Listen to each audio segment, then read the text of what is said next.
दोस्तों, आज है 3 जनवरी और ये मेरी आदत पड़ी हुई अभी तक दिसंबर लिखने की, तो इसलिए दिसंबर लिखा गया और हम तैयारी कर रहे हैं 150 प्लस नंबर की। तो चलिए स्टार्ट करते हैं। तो पहला सवाल, सर्वनाम किसे कहते हैं? तो सर्वनाम जो कहते हैं वो संज्ञा के स्थान पर प्रयुक्त शब्द को सर्वनाम कहते हैं। अच्छा, संज्ञा किसे कहते हैं? तो किसी वस्तु, स्थान या व्यक्ति के नाम को हम संज्ञा कहते हैं। वस्तु जैसे जिस पर मैं अभी लिख रहा हूँ उसे मोबाइल, तो मोबाइल क्या हो गया? संज्ञा हो गया। स्थान जैसे हो गया तुम्हारा आगरा, तो आगरा क्या हो गया? स्थान। व्यक्ति हो गया महेंद्र सिंह धोनी, तो ये क्या हो गया? संज्ञा कहलाते हैं। तो समझ गए? अब देखो इसको समझो कैसे काम करता है, सर्वनाम क्या होता है। अब सोचिए अपन महेंद्र सिंह धोनी की बात कर रहे हैं, तो मैंने एक बार आपको बता दिया कि महेंद्र सिंह धोनी बहुत अच्छे इंसान है, तो एक बार आपको पता चल गया कि मैं महेंद्र सिंह धोनी की बात बोल रहा हूँ। अब मैं बार बार महेंद्र सिंह धोनी नाम थोड़ी लूंगा, फिर मैं क्या बोलूँगा? महेंद्र सिंह धोनी बहुत अच्छे इंसान है यार, वह जब मुझसे मिले। तो अब मैंने क्या करा? शब्द महेंद्र सिंह धोनी मुझसे नहीं मिला, तो वह मुझसे मिले, तो वे बहुत अच्छे हैं, उनकी गेंद बहुत अच्छी फेंका रही थी, उनकी बैटिंग बहुत अच्छी है, तो उनकी, तो जो महेंद्र सिंह धोनी के जगह जो शब्द यूज हो रहा है ना, उन्हें बोलते हैं हम सर्वनाम। तो जैसे मैंने बोला वे, उनकी, तो यही बात कहलाती है सर्वनाम। अब देखो सर्वनाम के कार्य क्या क्या है, तो संज्ञा को बार बार आने से रोक रहा है, जो जैसा कि मैंने बताया महेंद्र सिंह धोनी को बार बार आने से रोक रहा है, और संज्ञा के बदले अभिकर्ता का काम कर रहा है। ये भी हमने देखा, संज्ञा धोनी थी और उसकी जगह क्या बन रही है? वह, उनकी, समझ रहे हो? तो ये सर्वनाम बिल्कुल सिंपल से क्लियर है। एक लाइन ये लिख कर आओगे, कार्य लिख कर आओगे, और सर्वनाम के टोटल भेद, आपके 3 नंबर कहीं नहीं गए। तो सर्वनाम के टोटल कितने भेद होते हैं? 8 भेद होते हैं। हम सब जानते हैं महेंद्र सिंह धोनी का नंबर 7 है, +1 कर दो। तो पहला होता है पुरुषवाचक सर्वनाम, फिर होता है निजवाचक सर्वनाम, पुरुष बहुत निजता पसंद व्यक्ति होते हैं। फिर निश्चयवाचक सर्वनाम, अनिश्चयवाचक, संबंधवाचक, प्रश्नवाचक, परस्परतावाचक और समूहवाचक। अब एक एक करके हम उनकी डेफिनेशन देख लेते हैं। तो पहली परिभाषा हम देखने वाले हैं पुरुषवाचक सर्वनाम की। वह सर्वनाम जिसका उपयोग उत्तम पुरुष, मध्यम पुरुष तथा अन्य पुरुष के स्थान पर किया जाता है, तो ऐसे सर्वनाम को हम कहते हैं पुरुषवाचक सर्वनाम।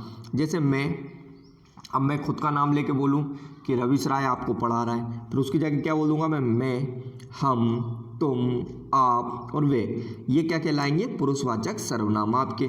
अगला आता है निजतावाचक सर्वनाम। तो निजवाचक सर्वनाम जिन सर्वनामों से निज अर्थ का बोध हो, जैसे कि मैं बोलूं कि यह है मोबाइल मेरा है, ठीक है, तो यहाँ पर क्या हो गया? निजता का बोध करवा रहा है, यह मोबाइल मेरा है। फिर आगे जैसे मैं अपना गृह कार्य पूरा करूंगा, तो यहाँ पर जो अपना शब्द है ना, ये निजवाचक सर्वनाम है। अमेरिका ने अपने हथियार यूक्रेन को दिए, तो अपने हथियार जो है यूक्रेन को दिए, तो इसमें क्या हो गया? ये निजता बता रहे कि ये मेरी चीज़ है भैया, तो क्या कहलाएगी? निजवाचक। अगला आता है निश्चयवाचक सर्वनाम। किसे बोलते हैं? तो निश्चयवाचक जो सर्वनाम किसी निश्चित वस्तु या व्यक्ति का बोध कराए, मतलब बिल्कुल ये बता दे कि ये जो है ना, यही वो चीज़ है जिसके बारे में बात कर रहा हूँ। जैसे मैं बोल दूँ कि ये समझ लो ये वर्ल्ड मैप है और ये जो स्थान है ये आपका फिलिस्तीन हो गया, तो आप बोलोगे ये स्थान फिलिस्तीन है, तो ये मैं बता दिया निश्चित करके कि यही है वो चीज़, समझ रहे हो? फिर इस तरह यह है पुस्तक, मतलब मैं डेफिनेटली बात कर रहा हूँ इसी चीज़ की। वह कौन है? सामने जो दिख रहा है वह कौन है? ये लोग, तो निश्चित बता रहा हूँ मैं, स्पेसिफिक लोकेशन, स्पेसिफिक व्यक्ति, तो उसे क्या बोलेंगे? निश्चयवाचक। अब बात आती है अनिश्चयवाचक। तो जिन सर्वनामों से किसी वस्तु या बात का निश्चय नहीं हो पा रहा कि मैं किसकी बात कर रहा हूँ, तो उन्हें अनिश्चयवाचक सर्वनाम कहते हैं। जैसे कि कुछ देश हमास का समर्थन कर रहे हैं, तो यहाँ पर कुछ क्या हो गया? अनिश्चय पैदा कर रहा है, पता ही नहीं चल रहा कि मैं किसकी बात कर रहा हूँ। कोई पाकिस्तान में इमरान खान को हराने की रचना कर रहा है, तो कोई शब्द, समझ रहे हो? अब 8वें नंबर पे कोई बैटिंग करने आएगा, अब मुझे पता ही नहीं 8वें नंबर पे जडेजा आएगा कि पांड्या आएगा, समझे? तो यहाँ पर कोई शब्द आ गया, कोई पता ही नहीं चल रहा ना भैया। फिर आता है संबंधवाचक सर्वनाम। तो जिन सर्वनामों से दो बातों के बीच का संबंध ज्ञात हो, संबंध समझ रहे हो ना, तो संबंध किसके बीच होता है? दो जनों के बीच होता है। तो जैसे जो जागेगा सो पावेगा, तो जो और सो ये एक संबंध पैदा कर रहे हैं दो बातों के बीच में। समझ रहे? तो इसी को बोलते हैं संबंधवाचक सर्वनाम। फिर अगला आता है प्रश्नवाचक। सिंपल सी डेफिनेशन एक लाइन की लिख के ही भैया। तो जिन शब्दों से किसी प्रश्न का बोध हो, मतलब मैं अगर कोई ऐसा शब्द बोलूं और उससे आपको पता चले कि अरे भाई साहब प्रश्न पूछ रहे हैं, तो उसी को कहते हैं प्रश्नवाचक। जैसे कौन पढ़ रहा है, तो कौन यहाँ पर प्रश्न कर रहा है। वह कहाँ रहता है, तो कहाँ क्या हो गया, प्रश्नवाचक सर्वनाम। फिर अगला आता है परस्परतावाचक सर्वनाम। किसे कहते हैं? परस्परता का बोध कराने वाले विकारी शब्दों को परस्परतावाचक सर्वनाम कहते हैं। परस्परता का बोध, जैसे कि आपस, आप आपस में क्या लगते हैं, क्या रिश्तेदारी है, तो यहाँ पर क्या हो गया आपस। आपस क्या, परस्परतावाचक सर्वनाम। फिर अंतिम जो 8वां सर्वनाम है उसे बोलते हैं समूहवाचक सर्वनाम। समूह का बोध कराने वाले विकारी शब्दों को समूहवाचक सर्वनाम कहते हैं। जैसे कि सब, कुल, सभी, इन सब से क्या पता चल रहा है कि ये ग्रुप है, कुछ लोग होंगे इसमें, हम सब क्रिकेट खेलेंगे। तो अब मैं अकेले की बात थोड़ी कर रहा हूँ, एक ग्रुप होगा।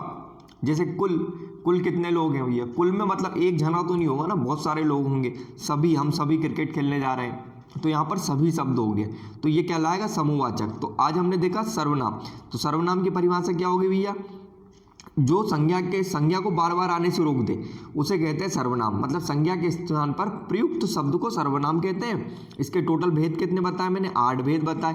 पुरुषवाचक, निजवाचक, निश्चय कर लो, अनिश्चय हो गया, संबंध, प्रश्नवाचक, परस्परतावाचक और समूहवाचक। तो ये टोटल भेद है।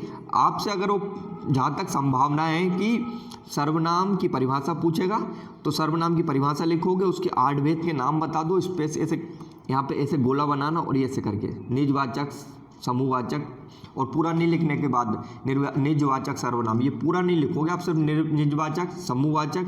तो इससे उसे पता चल जाएगी आपको 8 नाम याद है, तो आपको ऐसे करके 3 नंबर दे देगा।